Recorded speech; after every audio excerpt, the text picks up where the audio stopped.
Hello, hello, and welcome to another live of Wow, Women Awakening Women.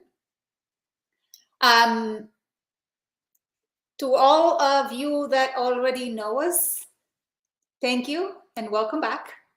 And for those of you that are new to our lives, well, we give you a very warm welcome and thank you for being here. I am Martha, and Elena is frozen, so we'll see if she can come. Oh, you're back. Yes, I'm back. I am Elena, and this is Women Awakening Women, and we are in the business of empowering women leaders to unapologetically reclaim their time and energy. Yes. And today, Elena, we're gonna talk. Yes, we're gonna talk about recovering from setbacks.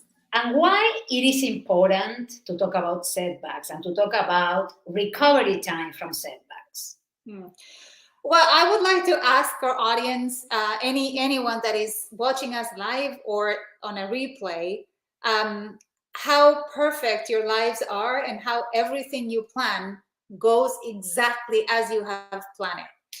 I don't think we're going to see a lot of hands because, life can be messy and things do not always go the way we plan. So we're always going to have challenge. We're always going to have opportunities to recover from setbacks, from things that didn't go the way we wanted to go. And what differentiates a high performance athlete, CEO, salesperson, you name it, from an average one? What is it? What is the difference? Well, some people might say it's the consistency of the training, or is the repetition and strength or endurance, pushing through, making sure that they get there. But in reality, being a high performing in anything you do, it could be a sport, it could be something artistic, it could be your team. Well, it's always about how fast can you recover. So when you have an athlete and things don't go as planned, what are they going to do? Well, some of them, some of us, stay in the moaning mode. And why is this happening to me? And what can I do? And the world is against me. Or, oh, I'm going to have to keep on going and push through even harder because then I'm going to make it. And some of us might have a different way of approaching recovering from setbacks.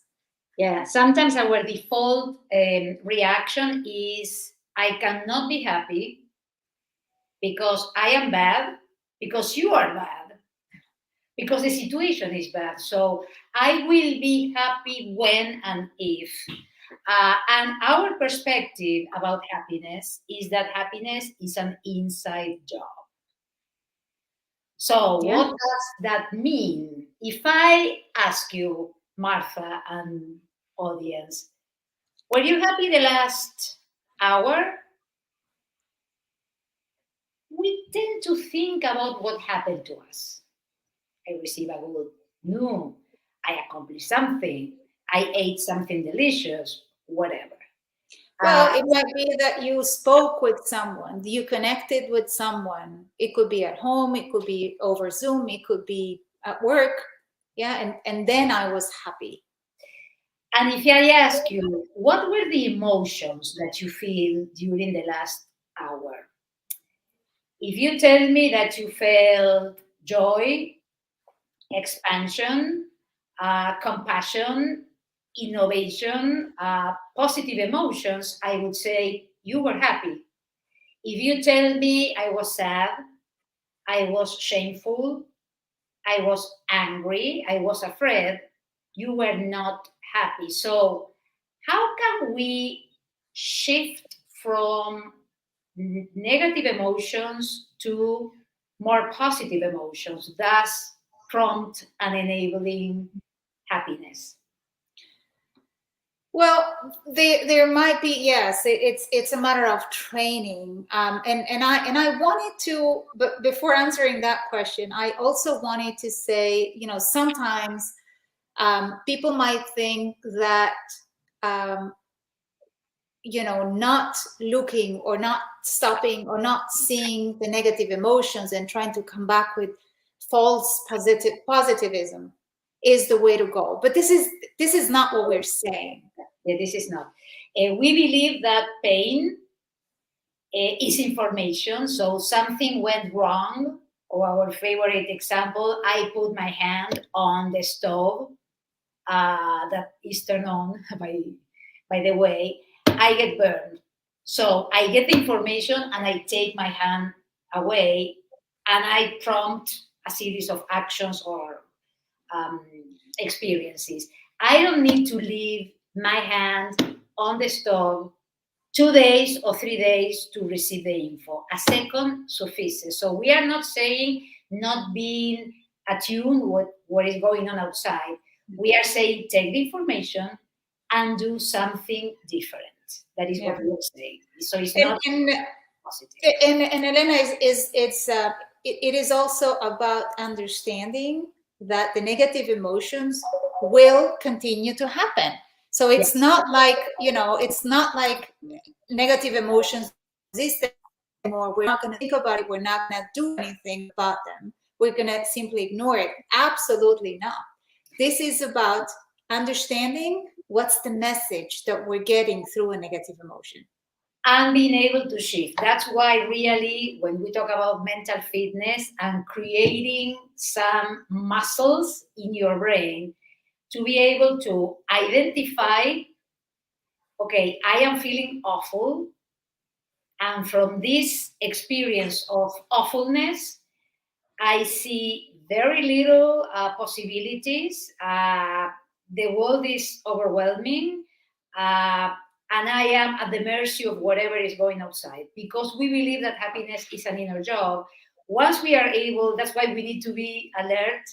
That doesn't mean that we are nervous, but we in a gentle alertness. So when we say, okay, I am feeling something that is not positive, I can hack my narrative, this process, Yeah. and prompt something different. In order to be able to do that, and we have been talking about this from a little while now, is go back to the senses of your body. So instead of being here in your narrative or feeling the awfulness, do something with your body that clearly calms down your nervous systems and allows a response rather than a reaction.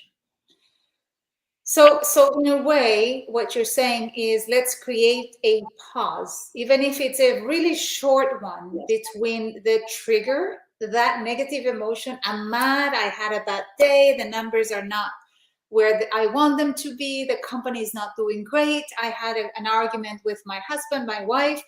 I am struggling as a mom with my, teenage kids or whatever it is that's going on.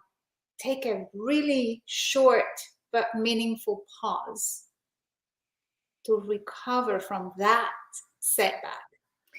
When you are able to calm down, there is a series of superpowers that become available to you.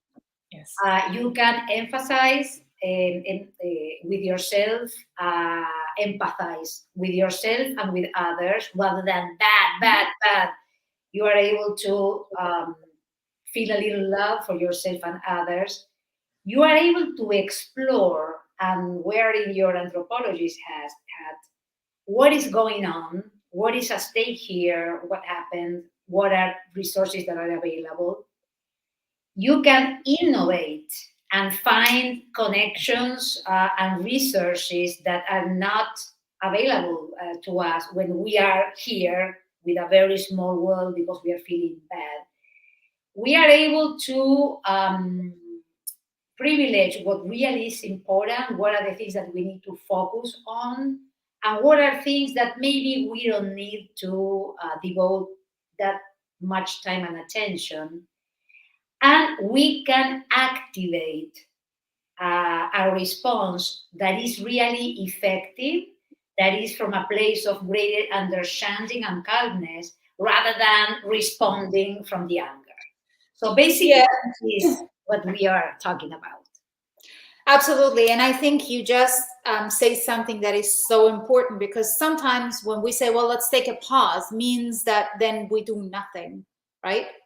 Well, this is, how can we take a short pause so we can do something? Yes.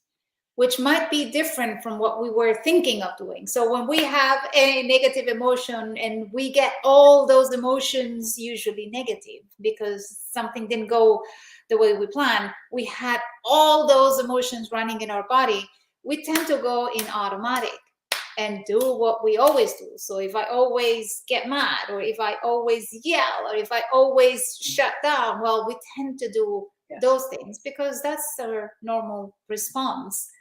um, Now, in order for us to recover from setbacks, taking that short pause, and short pause, we're talking about 10 seconds to 2 minutes. So we're not talking about, like, let's take a yoga class, or let's do some meditation. Of course, if you have the time and you can do it, that would be great.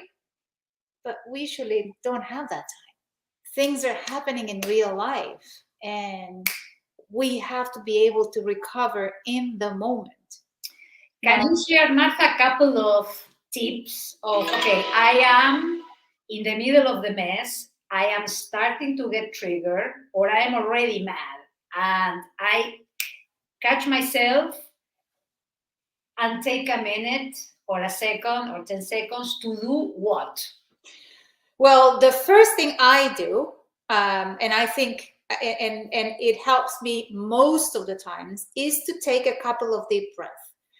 I honestly believe we underestimate breathing, because if we don't breathe, we die, because our brains and bodies need the oxygen going up and down. Now, taking a deep breath, it's something different. It's actually being present in the moment, and taking just a couple, two or three will do it. Yeah. um, another way of you recovering, or taking that small pause to recover, is, shift your physical position. What can you do? So stand up, or sit, usually, or sit down, or take a couple of steps. If you can, if it's possible for you, you can go outside. This is also something I do. I just take my shoes off and go outside, and but we might not be able to do that if we're at the office or in the office. So just take a couple of, go to the kitchen, get a cup of coffee, get a glass of water, whatever you can do in the moment to shift your mental state. And yeah, what other tips A do you couple, have? you made me remember a couple of things that I usually do when you are changing, if you are sitting, standing, or walking.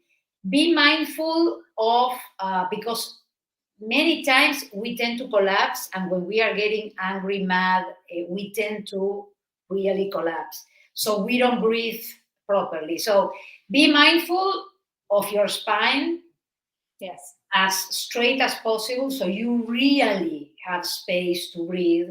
Something that helps me a lot is having the visual that, I mean, the vertebrae in my spine have space between the vertebrae. So you are a little taller, and space, wiggle room, that is what we feel that we don't have when we get constrained and stressed. And the other thing, great, is going outside. And the point of going outside, or even if you can't, is change, look as far away as you can. You can look through the window, or I don't know, open the door of wherever you are and look as far as possible. Because sometimes we are looking at things here and we really do not see. We have a very circumscribed tunnel vision. When you raise your sight and you see farther, again, the world of possibilities start to open. So this is something that with Martha we always say: your body is not a sack of potatoes that you drag and it's a nuisance. It's a chamber of resonance. So Your body is an ally that allows you to really do something different, hack whatever is going on, and allow a different experience to unfold. That is what we are trying to do when we want to recover. And you know what I'm thinking, Elena, for those women watching us, some of them might be saying, yeah, you make it sound so easy. It's not. Well, we are not saying it's easy. No. We're saying it's doable. It's doable. And you know how you do it? Practice. Yes. You train your brain as much as you train your body. Yes. It's not easy because that's not the way in which we normally operate. But it's doable. It's possible. And sometimes I want to be thoughtful that sometimes we try to do it by ourselves and we are not able to make it. So sometimes we need some help. Yes. The best athletes in the world, the best CEOs in the world, they do have some help. They do get a coach that help them. Sometimes it doesn't have to be a professional coach. Sometimes can be someone at work or someone at home that can help us go through the process of practicing and getting mentally fit. Sometimes it's a therapist. So it depends on what are your needs.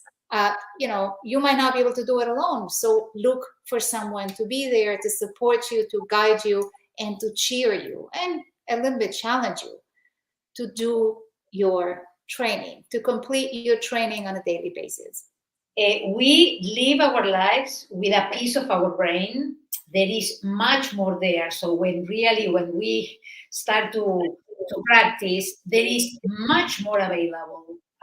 So tapping into everything that is available to us, we believe that is a recipe for happiness.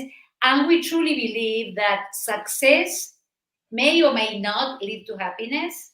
Happiness always leads to success. That's why we focus on happiness to be successful at whatever you do. Yeah. So Elena, in a nutshell, because I'm seeing that we have 2 more minutes to go. In a nutshell, the reason we're talking at recovering from setbacks is because that's the way we know the best athletes, the best performers in the world do it. They have a way to recovering fast from setbacks. We share some of the tips that there are. We share some of the ideas that there are.